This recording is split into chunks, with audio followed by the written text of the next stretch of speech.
trafficking ng mga kababaihan sa Cambodia para maging surrogate mother. Target na rin imbestigahan ng Senado. DOJ tiniyak naman na nakatutok na dito ang pamahalaan. Si Daniel Badalastas sa sentro ng balita. Naghain na ng resolusyon sa Senado para paimbestigahan na nangyari sa mga Pilipinang nasagip na ginawa umanong surrogate mothers sa Cambodia. Nais si Senadora Risa Hontiveros sa silipin ng Senate Committee on Women, Children, Family Relations, and Gender Equality ang napaulat na may 20 Pilipina na nasagip at 13 rito ay buntis na pala. Pati Department of Justice at Interagency Council Against Trafficking gusto na ring imbestigahan ang ulat. Git ng DOJ, puspusan ng pagsisikap ng pamahalaan para maprotektahan ang ating mga kababayan mula sa exploitation at pang-aabuso, kabilang na ang human trafficking. Kasunod nito na nawagan ng DOJ sa ating mga kababayan na maging alerto at maingat sa mga inaalok na trabaho abroad.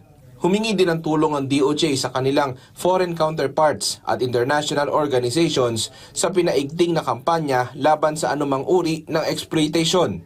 Nauna nang tiniyak ng Department of Foreign Affairs at iba pang ahensya ng gobyerno na nakatutok sila sa usapin, pero may paalala sila sa ating mga kababayan. All throughout Southeast Asia, maraming nagtatraffic. Mga scammers or ngayon surrogates, others. Please, bago kayo pupunta sa ating mga kapitbahay na bansa, no, para magtrabaho, dadaan kayo sa DMW POA, yung official process. Of course, may bayad pa yan, may hassle yan. Pero importante, may protection.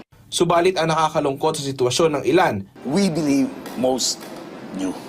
They knew what they were getting into. Yes. But some, most, imposibleng wala dyan kahit na 1 or 2 na akala ibang gagawin. Kasi usually ang sinasabi sa kanila, may trabaho sa Thailand, sa Cambodia, computer work,